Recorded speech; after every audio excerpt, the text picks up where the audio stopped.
Assalamualaikum warahmatullahi wabarakatuh. Halo anak-anak iPad Indonesia, apa kabarnya hari ini?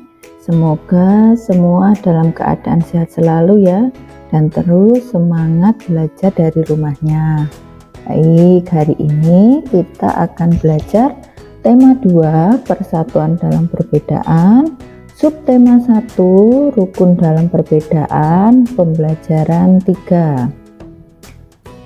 Nah, berikut ini adalah muatan pelajaran kita pada hari ini. IPA, PJOK, dan Bahasa Indonesia. Kemudian, tujuan pembelajaran kita pada hari ini adalah 1. Siswa mampu menjelaskan gerak dasar jalan dengan tepat. 2. Siswa mampu menyebutkan cara tumbuhan beradaptasi dengan tepat. 3.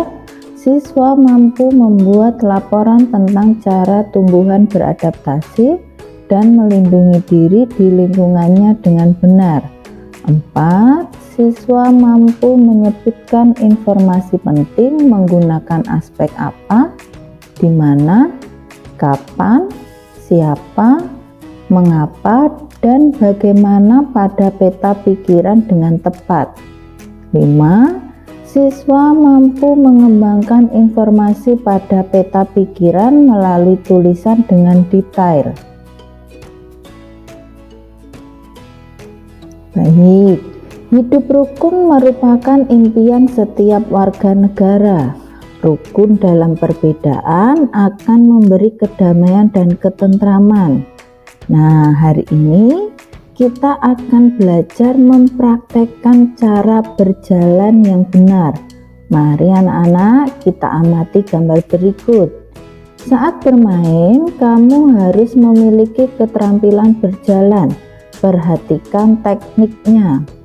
Dari gambar ini, kalian bisa mengetahui posisi atau cara berjalan dengan benar, yaitu kepala tegak, bahu santai, ayunan lengan tidak lebih tinggi dari dada, punggung tegak, tangan mengepal longgar, tumit kaki depan menyentuh tanah dengan terlebih dahulu, otot lutut dikencangkan, otot paha santai, otot perut dijaga tetap kencang, dan yang terakhir postur tubuh lurus. Nah, itu tadi adalah teknik berjalan yang benar.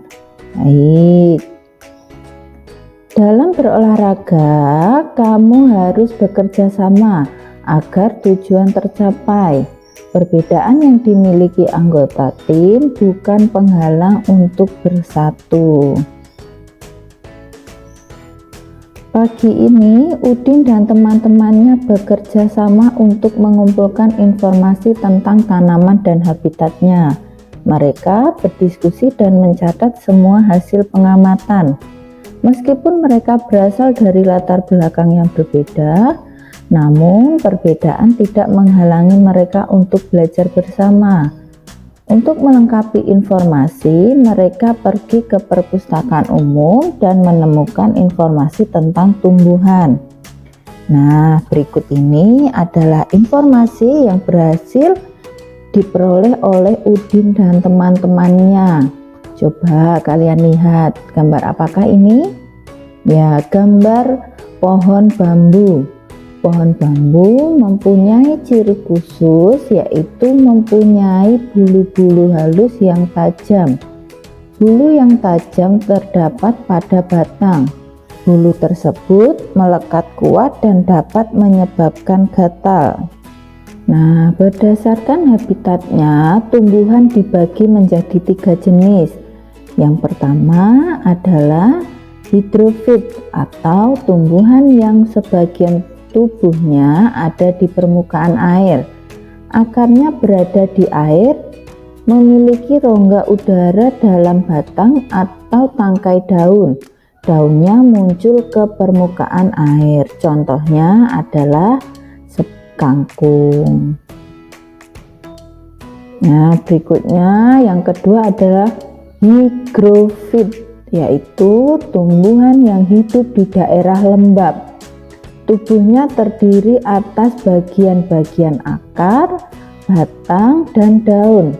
Batangnya pada umumnya tidak tampak karena terdapat di dalam tanah. Daunnya yang muda umumnya melingkar atau menggulung. Contohnya ini adalah tanaman pakis. Kemudian jenis yang ketiga adalah xerophyt, atau artinya adalah tumbuhan yang hidup di daerah yang kering. Tumbuhan ini memiliki daun tebal, sempit, kadang-kadang berubah bentuk menjadi bentuk duri, sisik, atau bahkan tidak mempunyai daun. Batangnya tebal dan mempunyai jaringan untuk menyimpan air.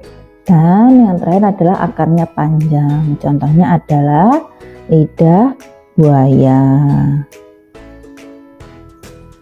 Nah, untuk dapat bertahan hidup, tumbuhan perlu menyesuaikan diri dan melindungi diri.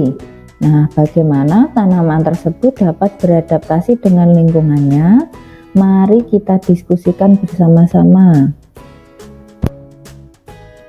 Untuk dapat bertahan hidup, tumbuhan perlu menyesuaikan dan melindungi diri. Bagaimana tumbuhan tersebut dapat beradaptasi dengan lingkungannya? Mari kita diskusikan bersama-sama. Nah, berikut ini adalah diagram atau bagan mengenai cara tumbuhan menyesuaikan diri. Nah, nanti anak-anak bisa menulis tanaman atau tumbuhan dan cara tanaman itu menyesuaikan diri. Ibu guru beri contoh ya. Contohnya, pertama adalah teratai. Nah, cara menyesuaikan dirinya yaitu satu, memiliki batang berongga, memiliki daun yang lebar, batangnya berada di dalam air. Kemudian ada kangkung, mempunyai rongga udara pada batangnya. Yang kedua, daunnya berada di atas permukaan air. Nanti anak-anak di rumah bisa belajar mengisi cara tumbuhan menyesuaikan diri pada kolom yang belum diisi. Baik, selanjutnya adalah cara tumbuhan melindungi dirinya. Contohnya ada pohon jati, daunnya merangga saat musim kemarau. Yang kedua adalah kantong semar, memiliki kantong penjebak serangga. Baik, itu tadi adalah contoh cara tumbuhan menyesuaikan diri dan melindungi diri. Nah, baik, ayo membaca Proklamasi Kemerdekaan Indonesia. Proklamasi Kemerdekaan Indonesia memberi makna yang sangat penting bagi bangsa Indonesia. Sejak teks proklamasi kemerdekaan dibacakan, rakyat Indonesia memiliki negara merdeka, berdaulat, dan bermartabat. Tonggak sejarah tersebut tidak akan terjadi apabila tidak ada anak bangsa yang berani memproklamirkan kemerdekaan. Mereka adalah pejuang bangsa yang tidak boleh dilupakan. Berikut ini adalah para pejuang bangsa yang telah berjasa terhadap kemerdekaan negara Indonesia. Yang pertama ada Insinyur Soekarno. Insinyur Soekarno merupakan salah satu orang yang berjasa dalam mendirikan negara Republik Indonesia sebagai negara berdaulat. Bung Karno lahir di Blitar, Jawa Timur 6 Juni 1901 dan meninggal di Jakarta 21 Juni 1970. Bung Karno menyusun konsep teks proklamasi di rumah Laksamana Tadasi Maeda bersama Bung Hatta dan Mr. Ahmad Subarjo. Ia kemudian menandatangani teks proklamasi atas nama bangsa Indonesia bersama Bung Hatta. Bung Karno membacakan teks proklamasi kemerdekaan Indonesia di kediamannya di Jalan Pegangsaan Timur, nomor 56 Jakarta. Berikutnya Tokoh yang kedua adalah Dr. Andes Muhammad Hatta atau Bung Hatta. Lahir di Bukit Tinggi, Sumatera Barat, 12 Agustus 1902. Beliau wafat di Jakarta 14 Maret 1980 pada usia 77 tahun. Bung Hatta menyusun konsep teks proklamasi bersama Bung Karno dan Mr. Ahmad Soebardjo. Ia ikut menandatangani teks proklamasi atas nama bangsa Indonesia bersama Bung Karno. Muhammad Hatta adalah wakil presiden pertama Indonesia. Selain itu, beliau adalah Bapak Koperasi Indonesia. Kemudian yang ketiga adalah Ahmad Soebardjo Djoyodisuryo. Lahir di Karawang, Jawa Barat, 23 Maret 1896 dan wafat 15 Desember 1978 pada umur 82 tahun. Beliau adalah Menteri Luar Negeri Indonesia yang pertama. Ahmad Soebardjo merupakan salah satu tokoh dari golongan tua yang berperan dalam mempersiapkan proklamasi kemerdekaan Indonesia. Ahmad Soebardjo ikut menyusun konsep teks proklamasi di rumah Laksamana Tadasi Maeda bersama Bung Karno dan Bung Hatta. Tokoh berikutnya adalah Laksamana Tadasi Maeda, adalah seorang perwira tinggi Angkatan Laut Kekaisaran Jepang. Beliau membantu persiapan konsep teks proklamasi kemerdekaan dengan mempersilahkan rumahnya digunakan untuk kegiatan yang sangat penting. Di rumahnya berkumpul para tokoh bangsa yang berjasa besar.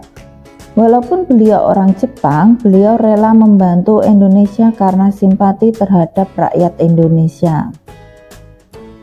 Tokoh yang berikutnya adalah Sukarni. Sukarni lahir di Blitar, Jawa Timur 14 Juli 1916. Beliau wafat di Jakarta 7 Mei 1971 pada usia 54 tahun. Nama lengkapnya adalah Sukarni Kartodiwiryo. Sukarni adalah salah seorang tokoh pemuda dan pejuang yang gigih melawan penjajah.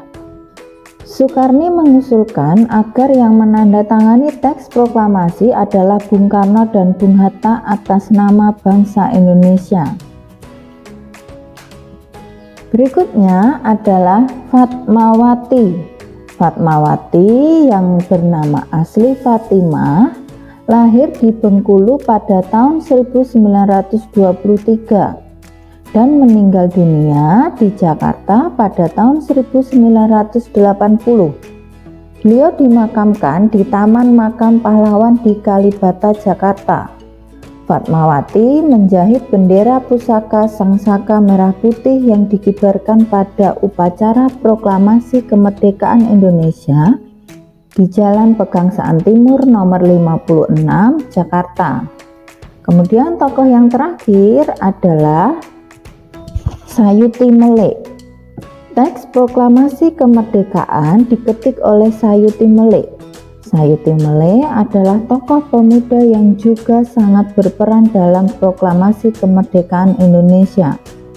Sayuti Melek mengetik naskah proklamasi setelah ia sempurnakan dari tulisan tangan Bung Karno. Baik anak-anak, itu tadi adalah para pejuang bangsa yang telah berjasa terhadap kemerdekaan negara Indonesia. Ya, sekarang negara Indonesia dibangun berdasarkan persatuan. Seluruh generasi bahu-membahu membangun bangsa Indonesia yang bebas dari negara penjajah. Dapatkah kamu bayangkan apa yang terjadi apabila saat itu mereka tidak bersatu? Pasti negara kita masih dijajah dan belum merdeka sampai saat ini. Baik anak-anak, itu tadi pembelajaran kita di tema 2, subtema 1, pembelajaran 3. Semoga dapat bermanfaat bagi anak-anak. Dan sampai jumpa di pertemuan video pembelajaran selanjutnya. Assalamualaikum warahmatullahi wabarakatuh.